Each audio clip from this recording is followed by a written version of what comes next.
Points of dealing with diversity, inclusion, and relationships.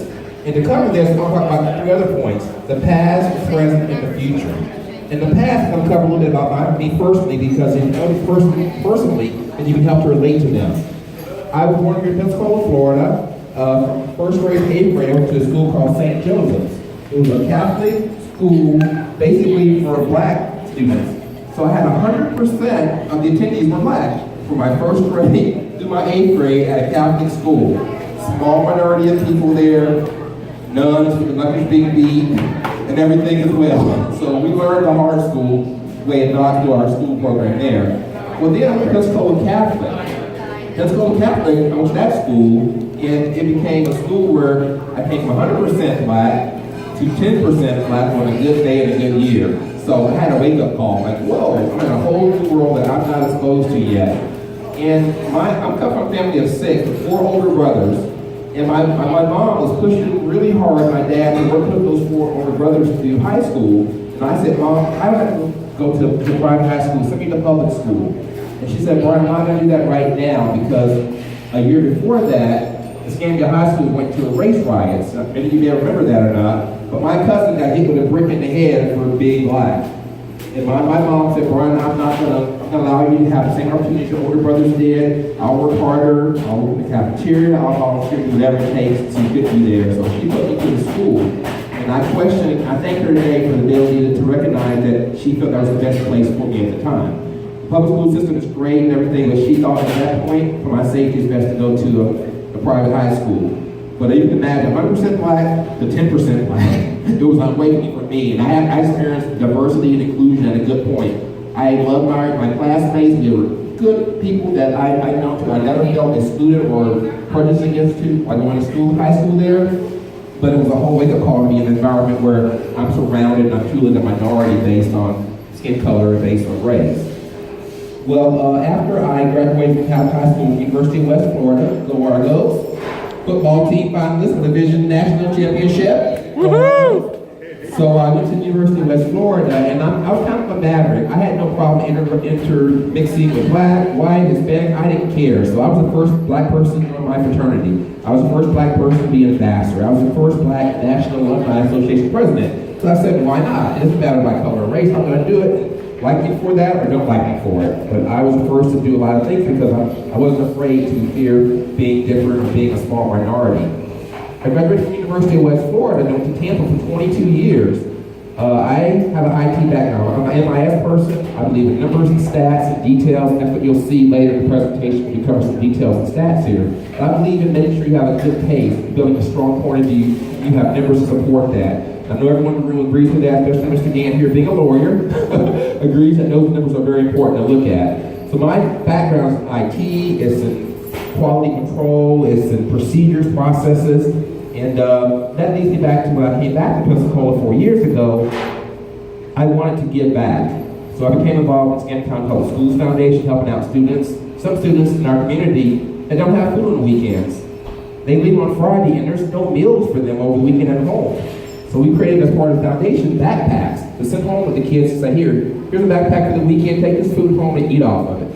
I mean, it wasn't the best meals, but something the kids could eat off of so they had food to last over the weekend. We have kids right now going to the public school system and different schools with no jackets. It's cold weather. Some of the kids have shoes that are too small. So I wanted to help give back. So I worked with the foundation for a while, worked for the University of West Florida, and then this question came about to work with the chamber, and I wanted to bring some of my backgrounds dealing with numbers, statistics, process procedures, diversity, and inclusion. When I was in Tampa, I started the Black Minority Circle in Tampa. That's when we were 2,000 employees with PricewaterhouseCoopers, where I started a circle of people that the leadership wanted to know what the minority and black groups felt, how they wanted to improve. So I started that circle there. It was very successful. So I paired with other groups. I started a Hispanic circle, an Asian circle, a gay, lesbian, transgender circle. We had all these different circles that people created. After that, I said, you know what? We need to pull these circles together. So all the leaders and presidents of those circles met together as a leadership council, and we went to management, to our partners, and told them, these are the issues that all these different minority circles are encountering. This is what we see as issues and problems towards performance, towards improvements, towards additional raises and promotions. And they listen to us because we are a unified group. I mean, you take all the different circles, including the female circles, and we were over 75% of the technology people down in Tampa. So that's a little background of the past. Now the present, our chamber is currently about 150 members, over 500 different contacts that we have, people around the community that we're involved in. Our chamber has been around for 18 years. I've only been in place since August, so I'm still a newbie. So Jerry's been involved for much longer, and she's been my right-hand person, working with her side by side, and her to help address the issues and build the chamber up. So that's kind of where we're at now. We're helping to get the word back out about who we are, what we do, and how we can better serve the community. Now, one of the questions I'm asked commonly is, I ask this question all the time, hey, I'm white, can I join your chamber? Of course you can. We're not prejudiced in our chamber to exclude any types of groups. We have Louis Bears, one of our chamber members. We get corporate support from Cox Communication, Baptist Hospital. We have a yodeling group that's a harmonizer, Pensacola Harmonizers, that's basically an all-white singing group. And they came to the office one day and said, hey, Brian, I want to get some black singers in my harmonizing group. Can I join the chamber? Sure, why not? Join us. We'll push out your words. We'll get things pushed across. So he just wanted to be involved with the chamber just to help meet some other minority people that he's not exposed to. Kudos to you for stepping up and saying, I'm going to join your chamber and I'm going to help be there for other minority groups. But we just laughed. We thought he wanted to pull together black singers and be part of his group in town. That was kind of funny. Now, the Census Bureau, this is where I get to my old IT roots. I'm sorry for those folks who have to live through this, but I tried to find all this information about the census, about Pensacola, about Escambia, and I asked numerous people, and I couldn't find that information, so I went to try to dig it up myself. In Escambia County, for example, we have over 20,000 business on the 2012 Census Bureau. Out of that, we have 5,704 minority business and about 15,000 non-minority businesses. So that's a pretty big chunk of minority businesses that you have. You break it down further, we have about 8,000 female business owners and about 10,000 or so male owners. And this is pretty interesting statistics that I pulled together. Black businesses were about 3,300. American Indian was about 340.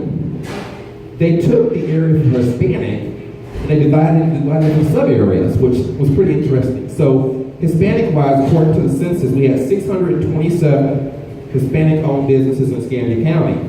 Then they divided into Mexican, which is 127 Mexican, 156 Puerto Rican, 83 Cuban, and 261 other Hispanic.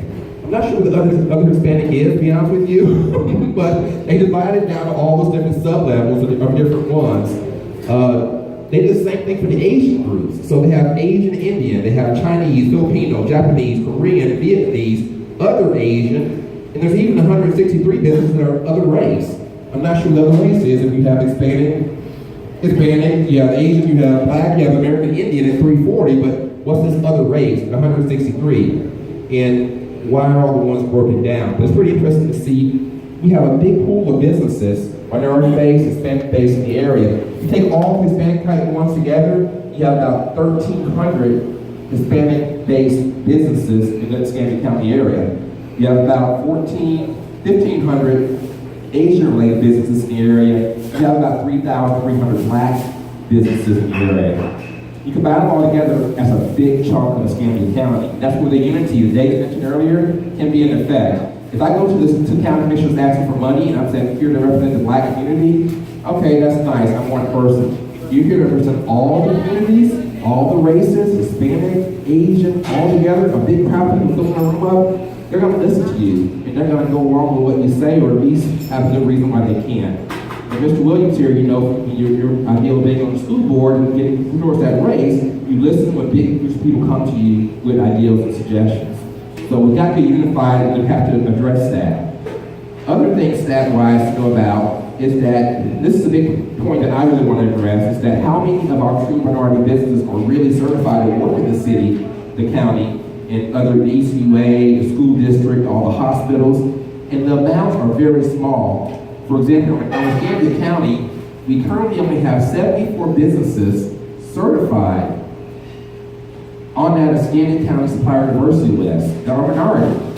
So 74 businesses out of the 5,800 businesses in Escambia County, only 74 of those are certified to work with the county right now. How do you get certified? You go online, you look at the process, you fill out a 1 or 2 page form, bam, you're certified now to get business working with the county. So one of our goals is to help increase that number and to get bigger pools of people to be certified so they can get businesses and jobs to work with the county. You look at the city, out of the city, there's only about 81 different businesses that are certified to work with the city. Out of that, 45 of those are women businesses, and 36 of those are minority businesses. So you have 36 businesses that are currently on the supplier diversity list for the city that can work with them. I know as a community we can do better than that. We can get certified, we can have more impact, we can get more business. And to be honest with you, if we don't get certified to work with them, we can't say that you can give us a chance or opportunity because we're not certified, we're not following the process to be working with them. So those are numbers I truly want to increase and I want to work on, because if you can't get the business, if you're not on the list, you're not playing along with the right rules to get the job being done. So we're pushing this issue very well. Get certified, get the jobs, get the business that are entitled to you. In fact, the city and the county, they have programs in place to work with minority businesses, but people really aren't utilizing that very well. A few other numbers just to pull out of the hat, just to let you know number-wise how things look. In 2012, there were about 51,000 people in Pensacola, about 53,000 people in Pensacola, and about 315,000 in Schenectady County, which tells you how many businesses we had, being about 5,000 businesses that are part of those big pools of people. White alone is about 70%, black alone is about 23%, and Hispanic or Latino alone was listed as 5.6% for the county. So I truly think that there's even more Hispanic population. We just need to make sure through the Census Bureau we're filling it out properly and working with that. Okay, that's the boring numbers, but I just found it enlightening really to see what's out there. You gotta have numbers to support your businesses and numbers to help show the things that you want to get done. So that covered the present in a way, looking at the chamber, talking about the statistics. Pull my phone back together here. Another funny thing too is that when I was in Tampa, my kids went to a charter school. And when that charter school was in place, we actually had more Cuban students and African American students than there were white students. There was about 60-75% Cuban and Hispanic based and African based out of the charter schools that we had for the city. So down in Tampa, where I came from, we have a very heavy Cuban majority of people there, Hispanic majority of people there, and I appreciated when I had called today to get involved because we have very similar things that we shared, very similar issues we're working towards. If we can work together, as David mentioned earlier, we definitely have an impact around the area. Your message of unity, Jose, was very powerful because that's what we really need, unity at this time. The future, 3 points here. The future of the African American Chamber, and this is something I'm doing the new board of directors together, but future-wise, I really would like to look at us changing our name away from the Gulf Coast African American Chamber, maybe, to the Gulf Coast Minority Chamber of Commerce. It's more inclusive, it covers more areas. I have been asked numerous times, I'm white, can I join your chamber? Yes, you can. In fact, our mission, not only the mission to you out loud, tells me what it is. The mission of the chamber is inside the directory here on the front page. It says the mission is to serve as an advocate in the conscience of the African American and minority business community, promoting and assisting procurement opportunities, business development and strategy, increasing operating capacity and other economic access while striving to ensure economic fairness for all. So that's our mission. And our vision talks about minority businesses, small businesses, women businesses, whatever businesses that want to be part of economic growth and development. So in the future, I would personally, and something I'm going to be working with my board of directors and hoping to get approval for, is to move that name change from Gulf Coast African American Chamber, not disregarding African American heritage or part of the chamber, but being inclusive, truly covering all the different minority businesses that need help out there. We also want to build more of that circle concept. David mentioned that someone in Pensacola is interested in the Hispanic Chamber, working with the Hispanic Chamber, working with David, working with an Asian Chamber. To be honest with you, there's numerous Asian hair shops in Pensacola, And they would not want to join probably the African American chamber, who I call the minority chamber. They would probably be interested because they can see return on investment, they can see the business impact of helping them out.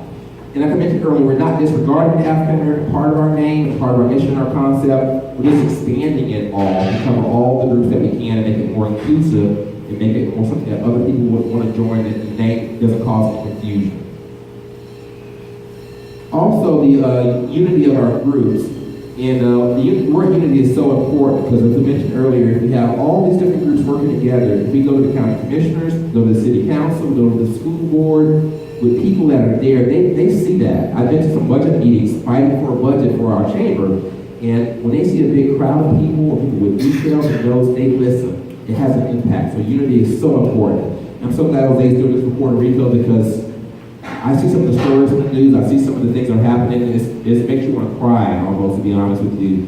Being a hurricane in September, and still now where we're at, still people without power there. So that unity is very important. Jose, I applaud you on all the work that you're doing with the Puerto Rican effort down to Puerto Rico with the hurricane recovery. In closing, like I said, I just wanted to talk about the past, the present, and the future, and focus on the main points of diversity, inclusion, and relationships.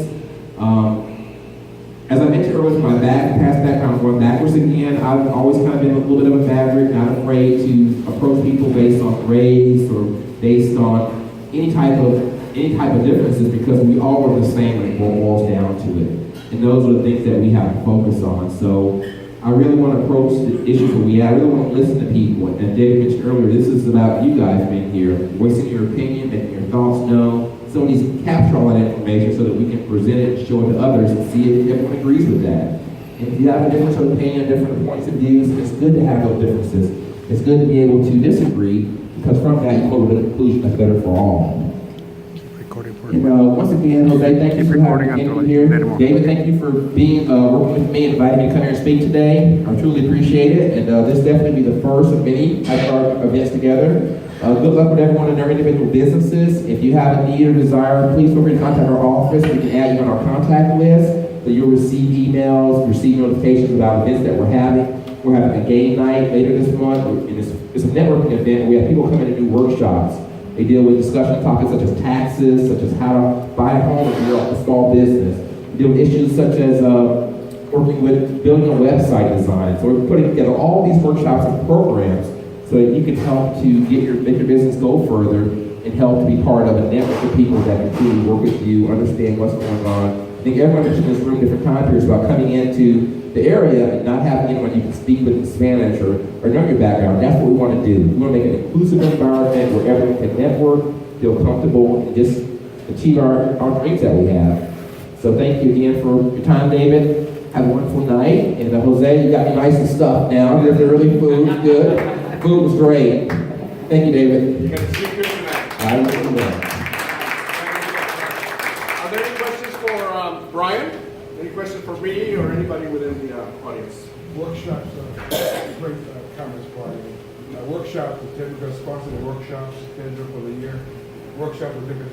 The game night is one thing. That's once a quarter. The game night, that's once a month, once a quarter. Game night is going to be once a month. We're starting our first one up again this month. Satiri, you want to talk about that briefly? I know Satiri's really been working on a lot of these and doing a lot of that legwork on all these things that she's been involved with for a while, but you want to talk about that one? I left a flyer in the booklets that I gave you guys, and basically our first game night of the month is what everybody's focused on at this time of the year, which is taxes. They're looking for those W-2s, they're ready to file their taxes, they're ready to get it over with. So that first game night is going to be about taxes, bookkeeping, accounting. We have 3 different accounting bookkeeping people that are part of our chamber right now. We're going to give all 3 of those companies a chance to speak that night. So every one of those companies are awesome. And they're going to bring something to the table and answer your questions. It's a networking, the first 15 minutes, and then when you sit down, we have our people to do a presentation, and then you get a chance to kind of like this, introduce yourself if you would like to, say what your business is about, network with other nonprofits and business owners. It starts at 5:30, normally it's over by 7:30, so you can get home, get the kids ready for school that next day. It's on the 3rd Tuesday of every month.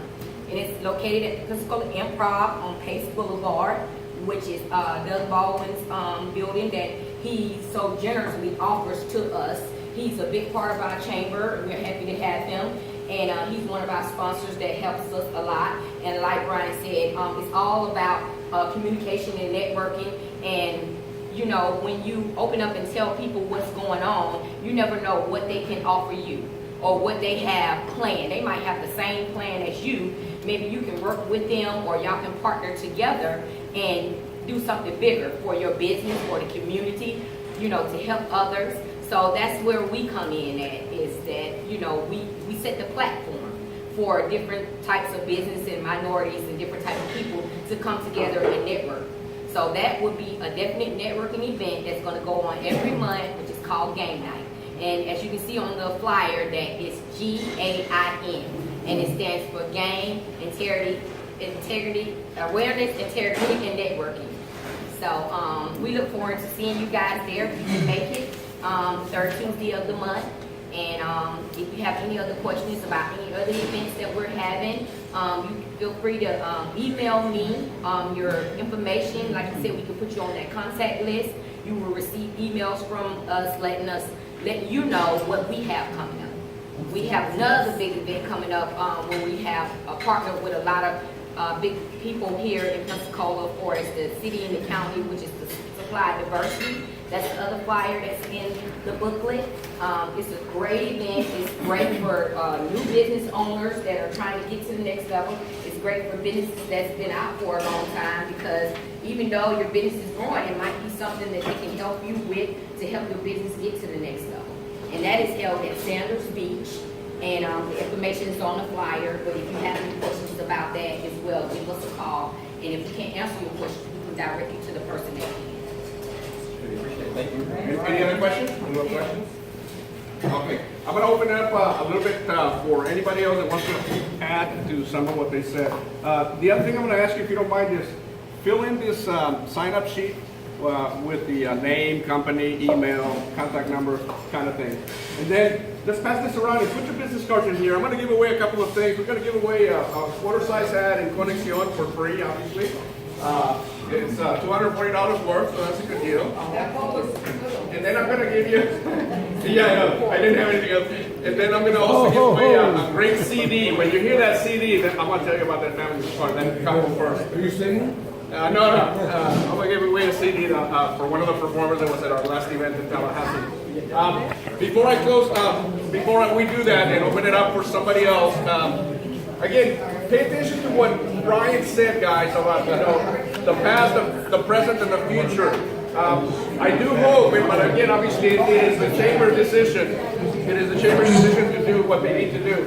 But the reason the Chamber of Commerce in Tallahassee is called the Big Bend Minority Chamber of Commerce is because it is primarily African American. To be honest with you, it is. And the title of the organization has provided for them to outreach others, because the name sometimes matters, unfortunately. Unfortunately, it does. If I create a Hispanic Chamber of Commerce, everybody's just going to think only Hispanic people. That's the first thing they'll think about. Keep that in mind. And then chambers are so important because of those events that she mentioned. Those events that she mentioned. If you're just starting a business, especially, you're just starting a business, the chamber's projects and events and activities are the ones that are going to help you learn about the business piece of things. It is easy to create a business. You just go into mybiz.org and do blah, blah, blah, and you're a business, right? By name only at that point. The rest is the things that you got to do from that point on. And so they teach you about that. Better Business Bureau. You know, they called the other day, and I know, you're calling a few people from the Fort Walton Beach Chamber of Commerce. I know you existed, but yes, I always thought, hey, they're just looking for people to, put the bad name out there on or something, the bad name list or whatever, right? No, but that's I'm referring to the names, right? Or the reputations of things, based on just name. Unfortunately, that is so true. So you're out there doing what you need to do, educating people about the other stuff that you do. It's great. Yesterday, I met another person at a networking event that you just called, Drew Marino of Zoo Graphics.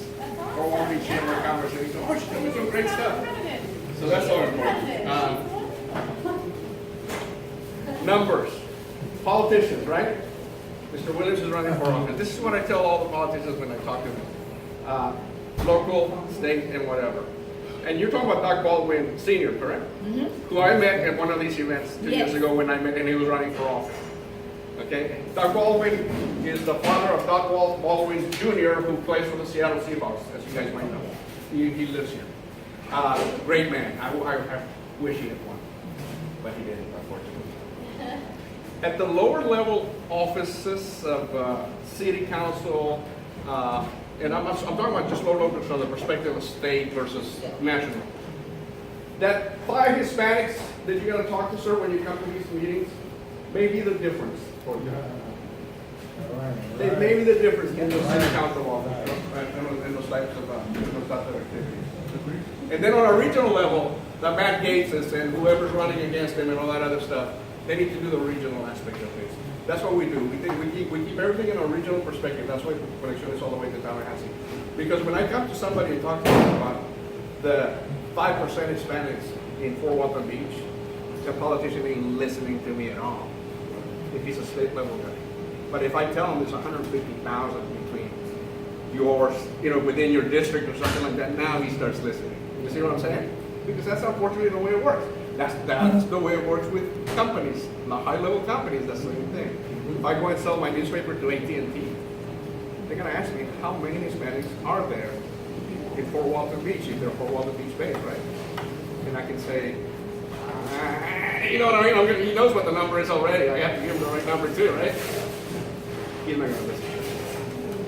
But when I go to AT&T Regional and tell them there's 150,000, now he starts to listen. Use the radio also. Maria Mata has been doing radio here for the longest time with Mr. Hill, right? She is a great asset for you guys to get the word out. There's the radio. Not everybody likes newspapers, not everybody likes magazines, radio, video, but you're doing, that's the next step for Conexion Media. We're going to do an interview show starting soon. We're going to interview city leaders and then put it out on our YouTube channel and do all those things. Video is a hot thing right now. And it's very powerful, isn't it? Social media, very powerful. So we're in all those media outlets. If you want to reach Hispanics by the thousands, locally, regionally, we can help you with that. And obviously you also have La Cosa Latina that can do that. Thousands and thousands. You got it. You got the outlets. You got the radio outlets. Go. I was going to ask about how many Hispanics are in the area? Our regional, now we're talking about Pensacola area? Well, for one, Pensacola. The percentage of Hispanics varies, okay? There's about 8 to 10% in Pensacola. 10% of the entire. And that community is what? Pensacola's community, what, about 50,000, I think it is?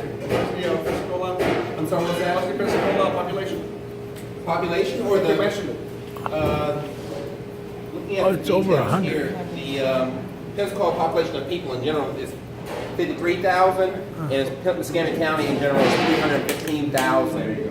But looking at Hispanic and Latino, according to 2016 statistics, is 5.6% of the population for Escambia County. 11% in Quincy. Quincy actually has the largest population of Hispanics in our area. That's next to Tallahassee. It's Mexican and Honduran. So between 5 and 11%. That's why I'm saying those percentages to the politicians they're insignificant in many ways. But at the different levels of city versus a county, for example, and all those, it will matter. It will matter because those are decided by less than 100 points. 100. You know what I mean? All right.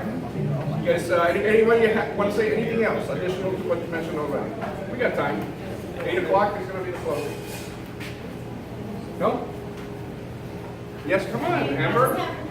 Come on, Amber. Educate us on the BBB. That's right.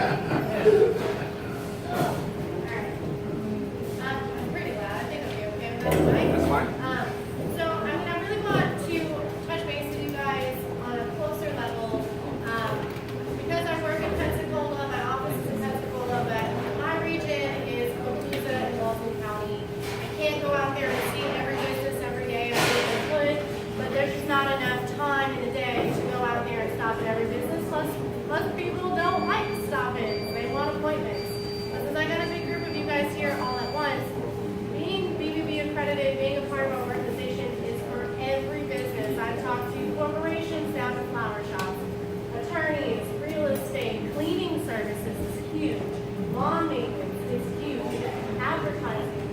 radio, everything, photography. I talked to photography the other day. Any kind of business can be accredited, can be a part of us. We are a nonprofit. We are chamber members of every chamber on the Panhandle. We're here to help guys. We offer way more than anybody understands. A lot of people think it really is just a complaint process. Yes, we do have that as well, because there's a lot of people who need that. They need help when they go to somebody and they get scammed and they get their money taken, and they don't know how to get it back, and they don't know where to go. And the law enforcement, they don't want to handle it, so who's going to handle it? Well, we're here as a non-government entity to protect consumers and to show that there are great businesses out there that deserve recognition. They deserve that honor and to show all the hard work that they've done. So you need to find the ways to do it. Networking is huge. Business to business is huge. I mean, we're all here because we love what we do. We're all here because we're taking everything we have and investing in what we do. And we want other people to invest in us too. But we have to network. We have to work together. We have to find different ways where you can help me and I can help you, and let's figure out how we can help each other. It's the only way we're going to keep on growing. So there's a lot of things that I can offer to all businesses. Doesn't matter how small or how big. That's what we're here for, and I really want you guys to understand that. And if you have any questions, anybody can ask me right now if you guys have any questions about PPP. There's a lot going on, especially in this time right now with taxes coming up. We are trying to do so much to help people with that, as well as the awards and the scholarships for schools. So please, any questions, and I have some applications here with me now. So if anybody really is interested and they want to see if they want to apply, I'll stay as long, I live down the street.